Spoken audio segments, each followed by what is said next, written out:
Halo semuanya, Assalamualaikum warahmatullahi wabarakatuh teman-teman. Selamat datang kembali di channel Ardian Saramyarno. Pada kesempatan kali ini sore hari ya, saya akan mengajak Anda ataupun saya ingin berbagi cerita tahun 2013 yang lalu kurang lebihnya begitu.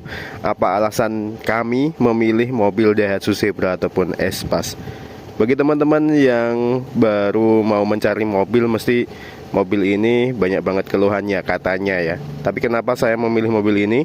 Bagi teman-teman yang penasaran apa alasan kami waktu itu, bisa ditonton video ini sampai akhir. Selamat menonton dan semoga tetap bermanfaat. Jangan-jangan sama nih alasannya dengan Anda semua. Baik teman-teman, jadi langsung saja. Mobil ini kami pinang tahun 2013 yang lalu ya. Jadi sampai dengan saat ini tahun 2024 sudah 11 tahun membersamai keluarga kami. Dan ini mobil sudah 2 kali ganti plat nomor ya, sejak saya bawa begitu. Nah dulu itu memang awalnya nggak pengen nyari mobil Daihatsu Espas, ataupun lebih tepatnya tidak pengen membeli mobil Daihatsu Espas. Nyarinya itu malah Suzuki Futura ataupun Carry Futura itu teman-teman.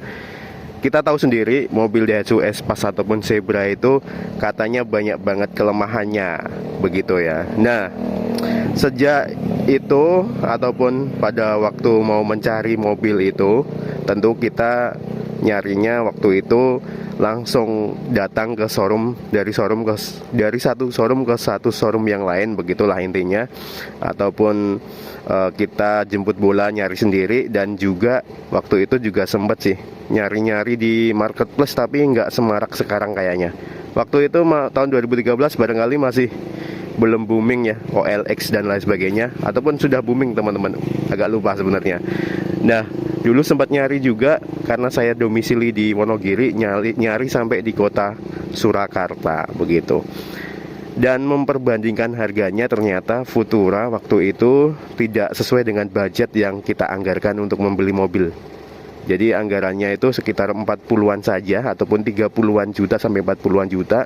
Ternyata untuk Futura tahun itu masih di angka 50 sampai 60 ribu ya, dengan tahun yang sama ataupun dengan tahun tertuanya. Futura itu kalau nggak salah tahun 95 sudah ada, tapi banyak banget yang karoserian begitu ya, yang 1300 cc juga. Nah waktu itu belum nyampe tuh mau ngambil unit Futura. Akhirnya kami mencari-cari nih kelemahan dari mobil Daihatsu Zebra itu apa saja. Kenapa kok bisa dikatakan mobil yang kurang bagus katanya ya waktu dulu sebelum membeli mobil ini. Nah setelah itu ada beberapa faktor memang yang menjadi pertimbangan. Yang pertama, letak delco katanya di bawah. Itu ya yang jadi pertimbangan kami sebelum membeli mobil ini. Dan ada solusinya, waktu itu katanya bisa dibungkus dengan kresek begitu. Itu yang membuat kami sedikit lega begitu karena ada solusinya. Dan juga untuk radiator itu sama saja sih. Kalau semua unit mobil itu kalau semisal tidak terawat, apapun jenis mobilnya bisa membuat overheat ya. Apalagi sama-sama masih menggunakan air ledeng begitu. Ini kita matikan, habis saya panasi tadi. Setelah itu masalah utamanya sudah ketemu ya. Jadi penyebab kenapa orang banyak mengatakan mobil ini agak kurang begitu disukai, yang pertama karena letak delconya, yang kedua karena overheatnya teman-teman. Nah dari situ karena sudah ada solusinya, kami memberanikan diri beralih begitu. Yang awalnya mencari Futura begitu, akhirnya memutuskan untuk mencari mobil Daihatsu Zebra ataupun Espas ini. Nah dulu waktu nyari itu memang kami nyari ya dari satu showroom ke showroom yang lainnya. Pertama kali menjumpai yang Supervan tahun 97 1600 cc. Memang kalau dari luar itu kondisi catnya masih bagus, dan kalau misal kita lihat mesinnya kurang begitu enak dipandang ataupun kurang begitu meyakinkan teman-teman. Ada beberapa rembesan yang kami lihat. Nah akhirnya kami memutuskan untuk mencari lagi di hari yang sama. Dan secara tidak sengaja begitu menjumpai unit yang ada di depan kita ini. Ini Daihatsu Espas keluaran pertama tahun 1995, 1300 cc, masih platina, masih karburasi begitu. Jadi benar-benar belum, untuk teknologinya belum secanggih keluaran Espas terbaru ya, ataupun keluaran terakhir yang tahun 2007 itu. Jadi kalau teman-teman, saran saya bagi yang pengen mencari Espas yang kondisinya bagus itu cari yang tipe tertingginya tentunya, yang ZSX ataupun ZX itu, dan keluaran terakhir di periode tahun 2004 sampai 2007 itu. Kalau misal putus klep udah aman, dan juga ada faceliftnya tuh di bagian belakang kacanya ini, belakang lampunya ya, itu sudah berbeda bentuknya. Yang aman putus klepnya itu ataupun pada saat timing belt putus dan klepnya itu aman, itu tahun 2004 sampai 2007 itu sudah pasti aman ya. Pokoknya yang lampu belakangnya itu sudah berbeda. Nah itu 2004 sampai dengan 2007. Nah, ini dulu itu waktu kami jumpai diparkir di pinggir jalan ataupun di bahu jalan begitu, dan di belakang ditulisi dijual begitu. Langsung kami samperin dan kami tanya dan lihat kondisinya seperti ini, kondisi di bagian dalamnya. Memang dari luar itu saya ngiranya itu tahun 2000-an karena kondisi catnya masih bagus teman-teman. Ternyata tahun 95. Dan kalau misalnya kita lihat kondisi mesinnya dulu waktu pertama kali melihat mobil ini tuh kondisinya juga masih bagus ya, masih terawat begitu, masih bersih, semuanya bersih, blok-bloknya juga bersih, tidak ada rembes-rembesan sama sekali. Walaupun kita tahu sendiri kelemahan dari Daihatsu Zebra ataupun Espas itu di bagian transmisinya sini, ini sering sekali ya olinya itu sering keluar begitu ataupun rembes nih di sini tuh sering terjadi. Punya saya juga mengalami hal tersebut. Jadi saran saya selalu cek ataupun kalau bisa digantilah secara rutin ya untuk oli si persnelingnya yang ada di bawah sini. Nih. Nah singkat cerita kami melakukan test drive begitu. Test drive-nya nggak lama teman-teman, paling cuma 500-an meter. Nggak sempat ngecek kondisi radiator juga waktu itu. Nggak sampai lihat kondisi radiatornya seperti apa. Langsung kami putuskan untuk membeli unit ini. Dan sampai dengan saat ini ternyata tidak ada kendala sama sekali ya.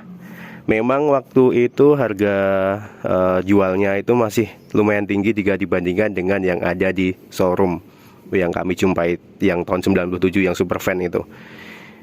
Dulu dapatnya ini di angka 42,5 juta tahun 2013. Dan yang jual dulu itu nawarinya di angka 45 juta teman-teman.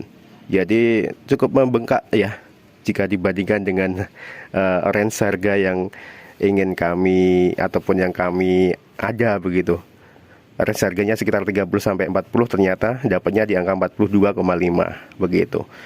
Nah, alasannya kenapa saya memilih ataupun kami memilih Daihatsu Zebra ataupun Espas, yang pertama harganya jauh lebih murah jika dibandingkan dengan Suzuki Futura, walaupun sama-sama tahunnya begitu, lebih murahan Espas, Daihatsu Zebra ataupun Espas ini. Terus yang kedua, mobil ini memiliki berbagai macam kelebihan. Salah satunya pintunya yang sudah sliding seperti ini modelnya. Nah ini sliding ini sangat efisien ataupun menghemat ruang. Jika kita ingin keluar masuk mobil begitu, kita tidak perlu ataupun tidak membutuhkan banyak space. Ini salah satu keunggulannya juga. Dan di bagian dalamnya sangat lega sekali. Walaupun memang kalau menurut saya nggak beda jauh sih dengan Futura ataupun FPV penerusnya, itu juga sama-sama leganya ya di bagian tengah ini terutama. Serta kebanyakan Futura itu ataupun yang saya ketahui ada yang hadap-hadapan sih, walaupun saya juga kurang begitu paham ya yang tipe DRV, GRV ataupun yang lain sebagainya. Yang jelas ada yang berhadap-hadapan dan kami memang tidak begitu suka waktu itu, dan nyari yang posisinya menghadap ke depan semua tempat duduknya. Walaupun di Daihatsu Zebra itu juga ada tuh yang hadap-hadapan. Kalau tidak salah yang ZL9 itu, yang 1300 tahun 2006 itu hadap-hadapan itu. Jadi Zebra Espas pun juga banyak tipe ataupun modelnya teman-teman. Nah singkatnya, memang yang menjadi pertimbangan pertama yang sangat mendasari kenapa kami memutuskan untuk meminang mobil ini, yang pertama memang karena harganya begitu. Dan kebetulan yang kami cari itu memang unit-unit yang modelnya seperti ini, yang nggak ada moncongnya seperti ini teman-teman. MPV juga, multi purpose vehicle ya, baik itu Suzuki Carry, Daihatsu Zebra Espace dan lain sebagainya. Dan kebetulan waktu itu head to headnya itu antara Suzuki Carry Futura ataupun Daihatsu Zebra dan Espace. Itulah kenapa kami memutuskan untuk meminang mobil ini. Yang pertama memang faktor harga, begitu. Dan sesuai dengan kelasnya begitu, mobil ini memang untuk niaga dan serbaguna. Oleh sebab itu mobil ini bisa kami gunakan untuk berbagai macam aktivitas, baik itu mengangkut barang ataupun mengangkut penumpang. Itu teman-teman. Dan dari situlah kami tadi pertimbangannya harga dan memutuskan untuk meminang mobil ini. Terus untuk masalah yang beredar di masyarakat luas, baik itu mitos-mitosnya begitu yang dikatakan mogokan, itu tidak saya pedulikan begitu teman-teman, karena memang ada solusinya. Dulu saya beranggapan seperti itu, dan ternyata terbukti setelah saya merawat mobil ini sejak tahun 2013 sampai dengan saat ini aman terkendali. Ini mobil buat nerjang genangan juga tidak ada masalah, saya pernah mencobanya. Dan untuk nerjang hujan juga, apalagi kalau hujan ya, dengan kecepatan tinggi pun nggak masalah, asal kita tahu bagaimana caranya. Untuk radiator itu kita harus memang merawat. Kalau misal benar-benar kita masih menggunakan air ledeng, kita harus meluangkan waktu dan tenaga ya, kalau misal kita masih menggunakan air ledeng. Tapi kalau teman-teman menggunakan air coolant seperti yang sudah saya lakukan semenjak 1 tahun yang lalu, itu aman-aman saja.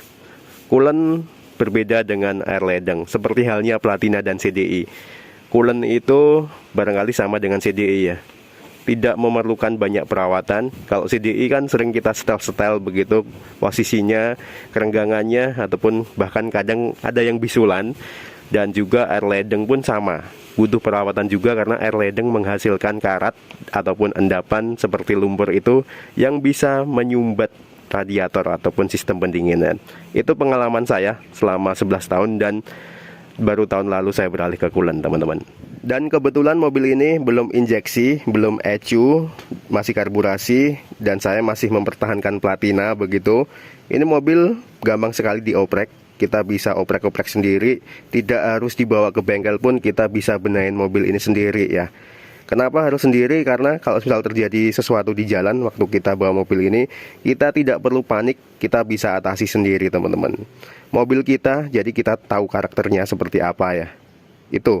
Jadi dulu waktu mau membeli mobil itu, saya tidak memiliki basic apapun tentang mesin dan lain sebagainya, karena saya bukan mekanik. Dan selama 11 tahun ini, akhirnya saya sedikit-sedikit paham tentang mesin ya. Ini mobil enak diajak ngoprek lah, diajak ataupun dipakai buat belajar juga enak nih teman-teman.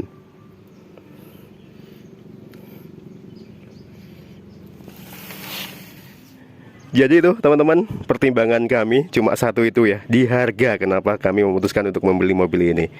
Dan selebihnya sama aja, perawatannya juga enak-enak aja, gampang-gampang aja. Karena saya tiap tahun itu paling cuma ganti oli mesin dan filter oli. Jadi setiap tahun saya paling hanya ganti mesin dan filter oli saja begitu. Selebihnya kuras radiator waktu saya masih menggunakan air ledeng. Tapi berhubung kemarin 1 tahun saya sudah menggunakan coolant, jadi saya sudah nggak kuras-kuras radiator lagi.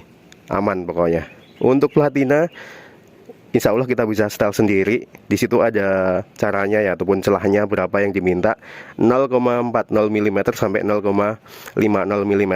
Jadi kerenggangan yang diminta itu segitu. Ataupun sama dengan teman-teman pasti tahu ya, bungkus rokok itu segitu ya kerenggangannya. Kita bisa setel sendiri. Untuk busi-busi dan lain sebagainya. Untuk karburasi juga kita bisa setel-setel sendiri ya. Pokoknya enak buat ngoprek lah mobil ini, gampang-gampang aja perawatannya. Begitu teman-teman. Barangkali sampai di sini. Jadi yang menjadi pertimbangan kenapa kami memutuskan mobil itu di bagian harganya. Itu salah satu kelebihannya ya. Walaupun banyak banget kelebihan yang lainnya. Begitu. Untuk masalah mogok dan tidak mogok itu balik lagi ke perawatan yang kita berikan untuk si mobil ini. Kalau misal kita rajin merawat, makanya enak-enak aja ya, nggak ada kendala sama sekali. Barangkali sampai di sini untuk video kali ini. Semoga tetap bermanfaat. Jangan lupa klik like jika Anda menyukainya dan subscribe ke channel Ardian Saramiarno bagi yang belum, serta nantikan terus video saya selanjutnya. Terima kasih. Wassalamualaikum warahmatullahi wabarakatuh.